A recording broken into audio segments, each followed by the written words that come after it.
Et si j'annonce l'évangile, c'est pas pour moi un sujet de gloire, mais parce que la nécessité m'en est imposée. Alors pour l'amour que Dieu a pour le monde, j'ai osé dire oui. Bienvenue sur Jay, un podcast, ta safe zone. Ici on est ensemble, on avance ensemble et on guérit ensemble. Let's go! Je bénis tellement le nom du Seigneur pour vos vies. Genre, là, je suis en larmes, mais c'est vraiment des larmes de joie. Parce que je comprends qu'avec Dieu, nous devons toujours lui faire confiance. C'est mon mot d'ordre depuis l'année dernière et ça me suit maintenant. Et franchement, je bénis Dieu pour vos vies. Je vois réellement que c'est vraiment en fait le choix de Dieu en fait. C'est vraiment le choix de Dieu, il a fait le choix de vous pour tout simplement faire ce projet. Et comme je dis souvent, je veux qu'au moins une personne soit bénie dans un projet. Et en tout cas, personnellement, moi, j'ai été bénie, j'ai été touchée. Et ça m'a encore réconfortée, en fait. Ça m'a encore réconfortée sur un point. Je reviendrai vers vous. Mais je suis tellement, tellement, tellement, tellement bénie. Hey, comment vas-tu? Comment ça va? Je suis tellement contente d'être avec toi à l'antenne, d'avoir tes oreilles. Je suis tellement heureuse. Et l'audio que tu as écouté juste avant, il s'agit d'un témoignage, le témoignage d'une sœur. Et j'ai été tellement bénie de l'entendre. Il y a la suite encore de son vocal, mais il y a tellement d'émotions que j'ai pas osé le partager avec vous. Je tenais vraiment à prendre ce temps pour vous remercier pour votre soutien et tout l'amour que vous m'avez montré lorsque la chaîne YouTube a été créée, j'ai un podcast vidéo, et surtout lorsque le premier épisode était sorti, je m'y attendais pas du tout et je suis juste tellement, mais tellement contente de voir que ça vous a impacté, ça vous a béni, ça vous a touché. Je suis juste heureuse et je rends la gloire à Dieu. Je tenais vraiment à vous remercier et à prendre ce temps pour vous dire que votre soutien veut dire beaucoup pour moi et vous êtes la preuve que j'ai bien fait de dire oui à Dieu. So, thank you. Merci à tous. Merci à toi. Merci pour tous les partages, pour tous les commentaires, tous les likes, tous les messages en privé, tous les mails. Merci pour tout. Vraiment, vraiment, que Dieu vous bénisse abondamment. Passons aux choses sérieuses. J'ai appris récemment que le mois de juin, c'est le mois qui est dédié à la sensibilisation autour de la santé mentale des hommes.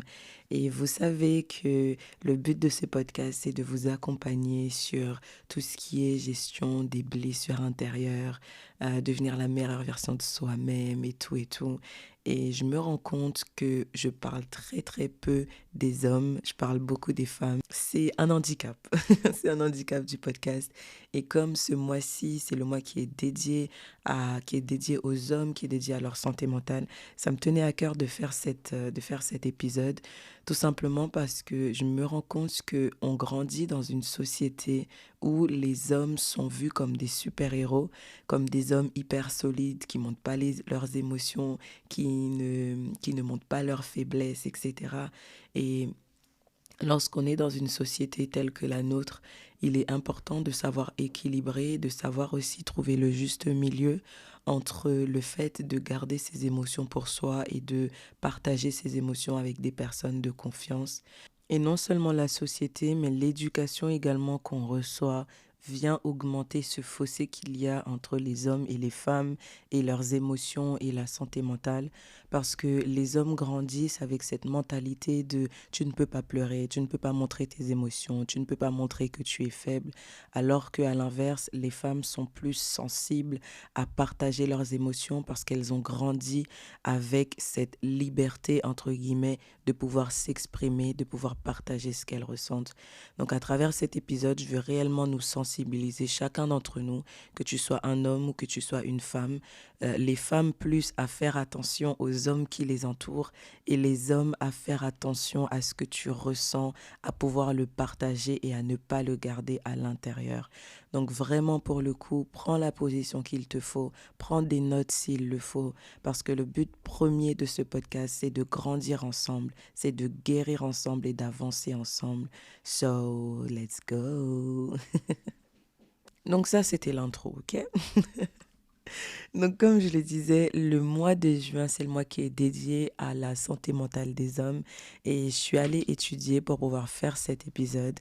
Dans mes études, j'ai appris qu'en France, le suicide touche en premier les hommes, chose que je ne savais pas, avec un taux de 20,1% pour 100 000 habitants contre 6,1% chez les femmes.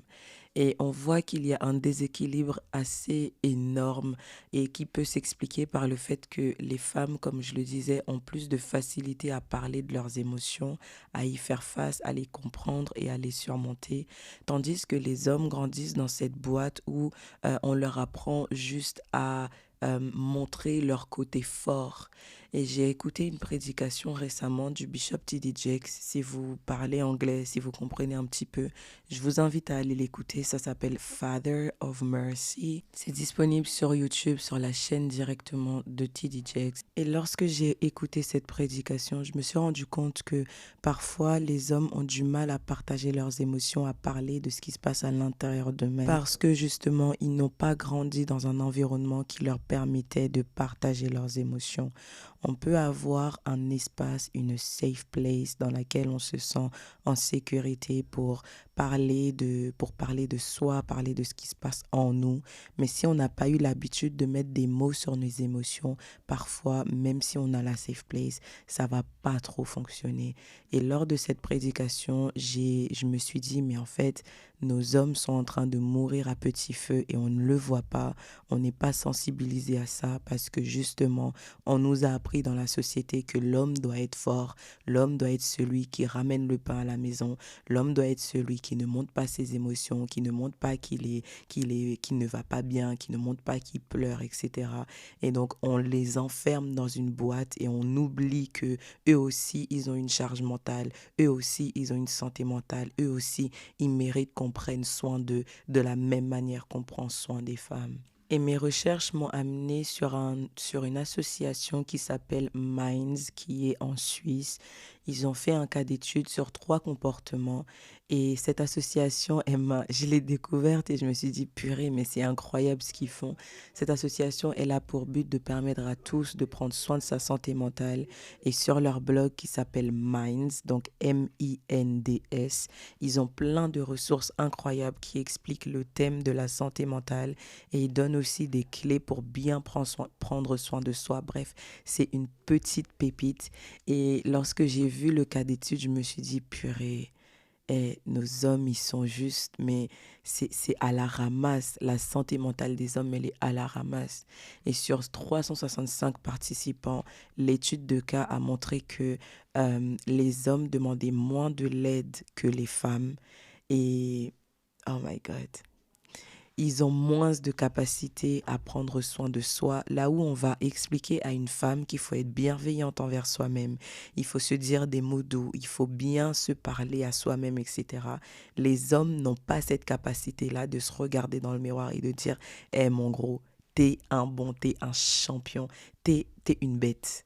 Mon gars, t'es une bête. » Ils n'ont pas cette habitude-là. Et le dernier point, c'est que les hommes ont du mal à montrer du soutien à autrui. Les femmes, on a plus de facilité, si je peux dire, à avoir l'écoute active, à donner des paroles de valorisation, à mettre des activités en place pour se changer les idées, etc., pour vraiment aider à se remonter le moral. Tandis que les hommes, ils ont un petit peu moins de mal à faire cela. Et Philippe Roy, spécialiste de la prévention du suicide et de la santé mentale au masculin, dit, j'ouvre les guillemets, la souffrance n'est ni masculine ni féminine. Ce qu'il faut comprendre par contre, c'est que l'expression de la souffrance est très socioculturelle. Je ne sais pas si vous vous en rappelez, mais en début d'année, il me semble, on a fait un épisode avec ma grande sœur qui s'appelle Les émotions ne sont pas tes ennemis. Et ce qu'on a dit dans cet épisode, c'était que parfois, pour parler de ses émotions, pour mettre des mots sur ce qu'on ressent, c'est très très difficile et ça n'a rien à voir avec la société, ça a à voir avec l'éducation qu'on a reçue. Aujourd'hui, moi j'ai ma nièce qui a 7 ans maintenant et parfois lorsqu'elle est irritée, lorsqu'elle est en colère, etc., j'ai pour habitude de l'appeler et de lui dire qu'est-ce qu'il y a, qu'est-ce que tu sens. Est-ce que tu peux, pardon, mettre un mot sur ce que tu ressens? Et elle me dit, Tata, je suis très fâchée parce que tu m'as dit de faire telle chose et je l'ai fait, mais t'es pas contente avec le résultat et tout. Et je dis, mais t'inquiète pas, c'est pas grave, etc. Et donc, ça permet en fait de mettre de l'espace à l'enfant pour parler de ses émotions et mettre des mots et surtout pour ne pas garder cette émotion à l'intérieur de soi. Aujourd'hui, on grandit dans une société, mais également au sein de cultures et de familles différentes, qui fait qu'on a des façons différentes de gérer nos émotions, on a des manières différentes de mettre des mots sur nos émotions. Et ce qui tue nos hommes, je dis nos hommes parce que voilà, ce qui tue nos hommes aujourd'hui, c'est ce manque de transparence sur leurs émotions, mais également le manque d'espace pour parler de leurs émotions et y mettre des mots. Et ça me fait tellement, mais tellement mal au cœur parce que les hommes grandissent avec cette image de homme fait en pierre jusqu'à que Minds, donc l'association dont j'ai parlé au début, dit dans un de ses articles que les problèmes de diagnostic brouillent la vision des médecins. Donc ça veut dire qu'il y a tellement de stéréotypes sur les hommes que même les médecins, ils ont du mal à diagnostiquer la dépression chez les hommes. On dit que les médecins diagnostiquent plus facilement la dépression chez les femmes que chez les hommes. C'est quelque chose d'incroyable parce que les symptômes ne changent pas. C'est vraiment fou, je ne sais pas si vous vous en rendez compte, mais littéralement, tu peux avoir une femme qui se sent seule, qui est mélancolique, etc., qui a vraiment des symptômes de dépression. Et tu peux avoir un homme qui a les mêmes symptômes, mais tu auras plus tendance à dire à la femme, toi, tu es dépressif, et tu vas dire à l'homme, va dormir. Est-ce qu'on se rend compte, les gars? Vraiment, est-ce qu'on se rend compte? Donc, ça fait que les hommes grandissent et deviennent des grands hommes, des grandes personnes avec des émotions refoulées. Et ce qui fait que on a des hommes qui sont agressifs, des hommes qui sont colériques, des hommes qui battent leurs femmes, qui battent leurs enfants. Et le drame, c'est que personne ne pense au fait que ces hommes-là, ils sont agressifs, ils sont dans cet état parce qu'on n'a pas su prendre soin de leur santé mentale. C'est incroyable.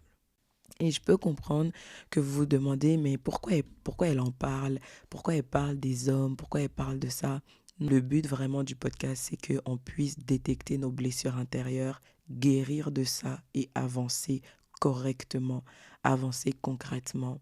J'en parle parce que j'ai appris que le suicide représente 13% de la mortalité mondiale. Les gars, je ne sais pas si vous vous en rendez compte, mais de la même manière que les gens meurent du malaria, de Ebola, les gens se suicident, quoi. Le suicide, selon l'OMS, c'est 13%, 13,1 pardon, pour cent de la mortalité mondiale. J'en parle également parce que la santé mentale, c'est un sujet qui est très très peu abordé, surtout avec les ados, avec les garçons, avec les hommes. Quand je dis les hommes, je parle à partir de 18 ans. C'est quelque chose qui n'est pas du tout parlé et nos hommes grandissent, nos enfants grandissent avec des émotions refoulées et on se retrouve avec des enfants agressifs, des hommes colériques, etc. Je veux vraiment qu'on se sensibilise sur ça parce que plus on en est conscient et mieux on pourra accompagner les gens. Je ne sais pas s'il y a des personnes mariées, mais je pense qu'il y a des personnes qui sont mariées ou qui sont sur le point d'être mariées. Femmes, écoute-moi. Donc là, c'est la minute pour les femmes. Il peut y avoir un moment dans ton mariage, dans tes fiançailles, dans ta relation avec ton homme, où il a l'impression qu'il n'est pas écouté, qu'il n'est pas entendu, qu'il n'est pas compris. Et je veux que tu saches qu'en tant que femme, la plus grande blessure qu'un homme peut avoir, c'est même pas le fait de perdre son travail, c'est le fait de ne pas être écouté par sa femme. Nous, les femmes, on a cette tendance, pas une tendance, attention les girls, ne venez pas, ne me jetez pas la pierre. Mais il faut qu'on reconnaisse qu'en tant que femme, on a cette facilité-là à Vraiment exposer nos émotions. Ah, tu m'as fait telle chose ou telle chose. Je me suis sentie irritée. Je me suis sentie pas considérée par toi. Donc, tu vois, on a cette facilité à mettre des mots sur ce qu'on ressent. Et en tant que femme, il faut qu'on puisse arriver à faire en sorte que notre mari se sente tellement en sécurité avec nous que même s'il s'agit d'une toute petite chose que tu as faite, qu'il puisse sentir qu'il peut te parler. Donc, c'est à toi en tant que femme, surtout dans la société dans laquelle on grandit, de mettre en place cette bulle de sécurité que moi j'aime appeler la safe zone, la safe place, afin que ton homme puisse venir vers toi et te partager tout ce qu'il y a à l'intérieur de lui. C'est ton devoir de femme de l'écouter, de le conseiller. C'est ton devoir de femme de l'aider à guérir, de l'aider à grandir. Cher homme, en ce mois de juin, où on parle de la santé mentale des hommes, je veux que tu saches que c'est OK pour toi de pleurer. C'est OK pour toi de sentir que à l'intérieur de toi, il se passe des choses, tu n'arrives pas à comprendre. Tu es agressif, tu n'es pas bien. C'est OK de ne pas être bien. Et c'est surtout OK de montrer que tu ne vas pas bien. Parce que la vérité, c'est que si tu ne montres pas que ça ne va pas, on ne pourra pas t'aider. Si tu ne parles pas de ce qui se passe en toi, personne ne pourra t'aider.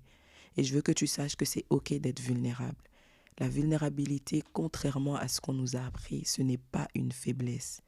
La vulnérabilité, ça a été la plus grande force de Jésus. Lorsque Jésus a été ressuscité, il est revenu dans cette pièce où il y avait Thomas. Et Thomas n'avait pas cru les disciples quand ils lui ont dit que Jésus était ressuscité.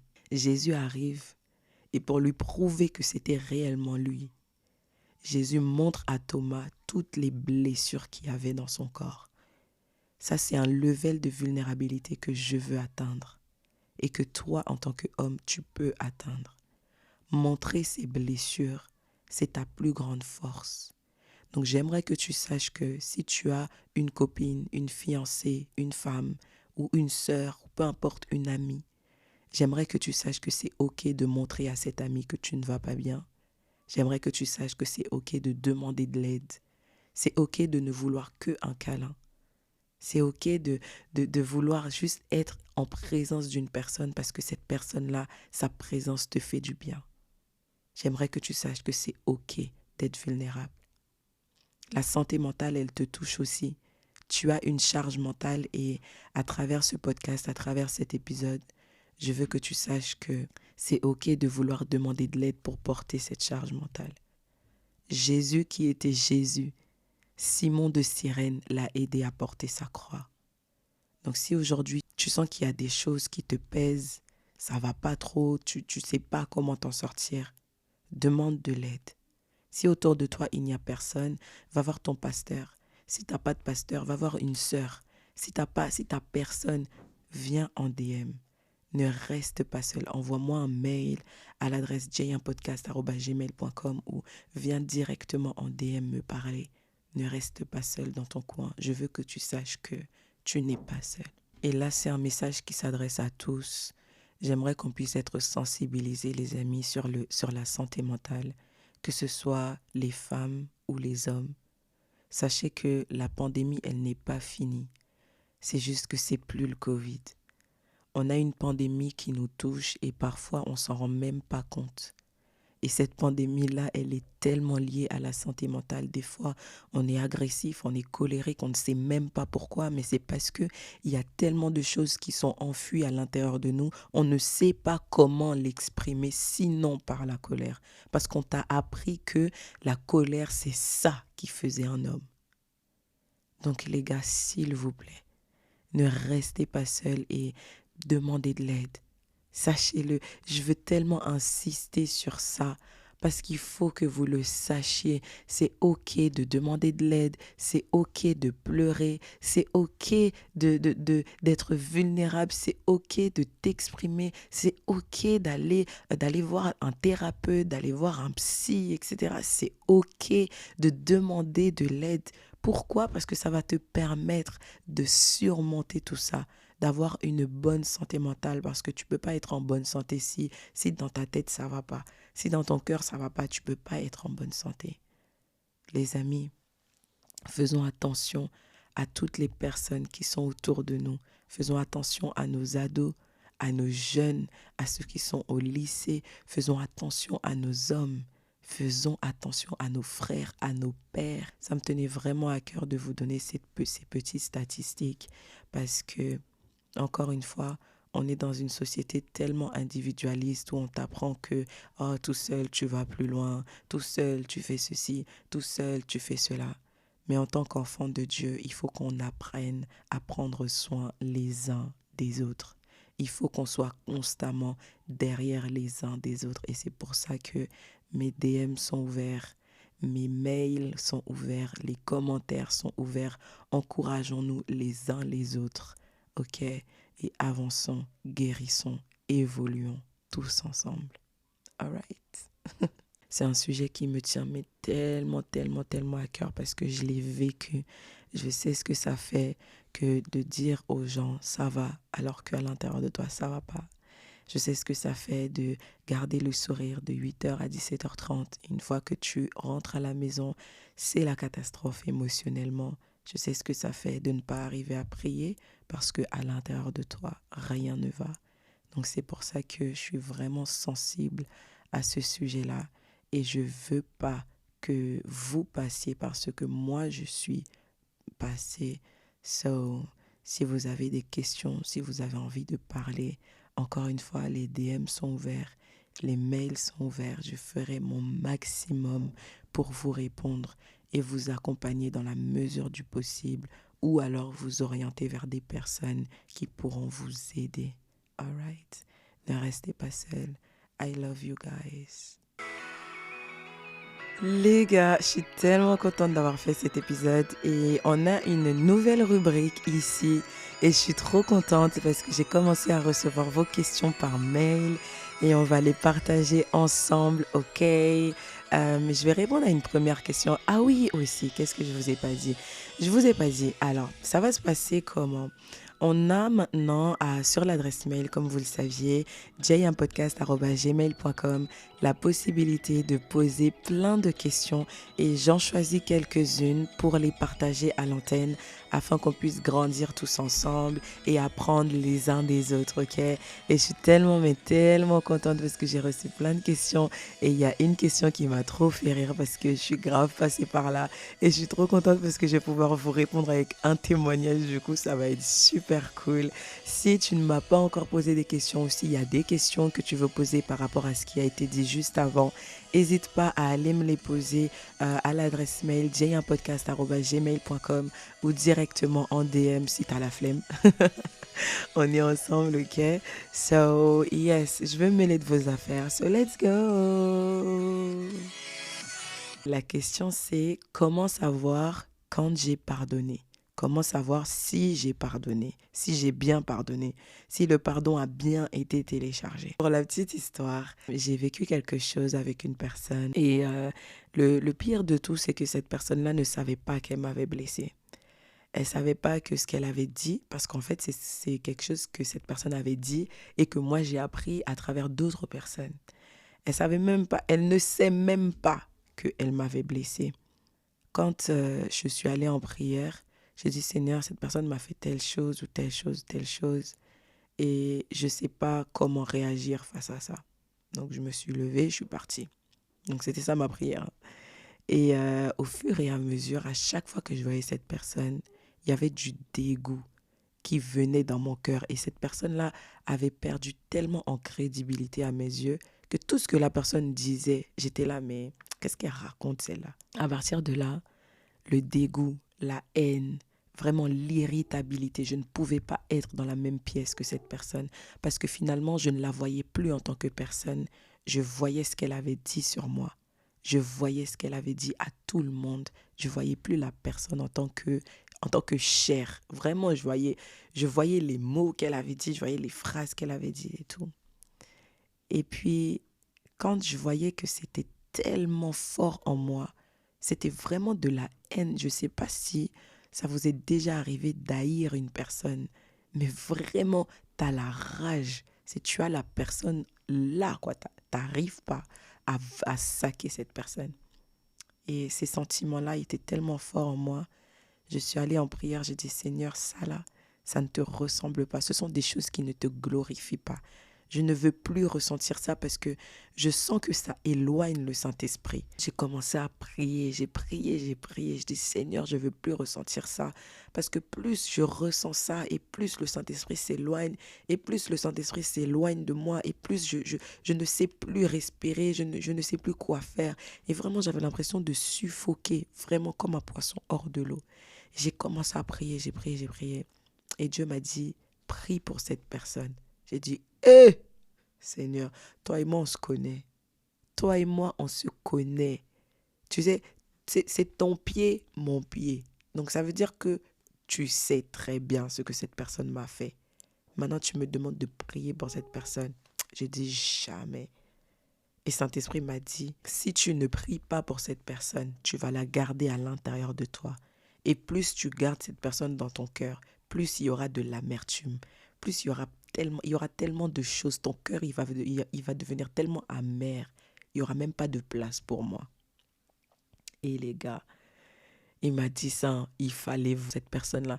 Je crois de toute ma vie, j'ai jamais prié comme ça pour quelqu'un. J'ai prié comme j'ai prié. Hey, je dis Seigneur, je la bénis. Je décrète et déclare que cette personne passera une bonne journée. Tout ce qu'elle entreprendra réussira. Tous ses projets réussiront. À l'école, elle réussira. Au travail, elle réussira. Dans son foyer, dans son mariage, elle réussira. J'ai commencé à bénir cette personne. Toutes les bénédictions là. Et puis, quand j'ai fini, je me suis relevée. Et comme par hasard, la personne m'a envoyé un message. Et j'ai cherché l'amertume. Les gars, il fallait voir comment j'ai cherché le dégoût. J'ai cherché en moi, j'ai cherché. J'arrivais pas à trouver. Et du coup, tout avait disparu. Et j'ai dit, ah, Saint-Esprit, t'es trop fort. T'es trop fort. T'es trop fort. Et donc, quand je vois cette personne aujourd'hui, il y a que de l'indifférence. C'est pas, je ne l'aime pas, je ne la déteste pas. C'est vraiment, c'est comme si je voyais un mur blanc. Genre, oh, c'est blanc. Oh, la personne, elle est là. Tu vois, oh, il y a telle ou telle personne. Oh, c'est bien. Tu vois, il n'y a pas de, oh, elle est encore là, elle. Il n'y a pas de ça en moi.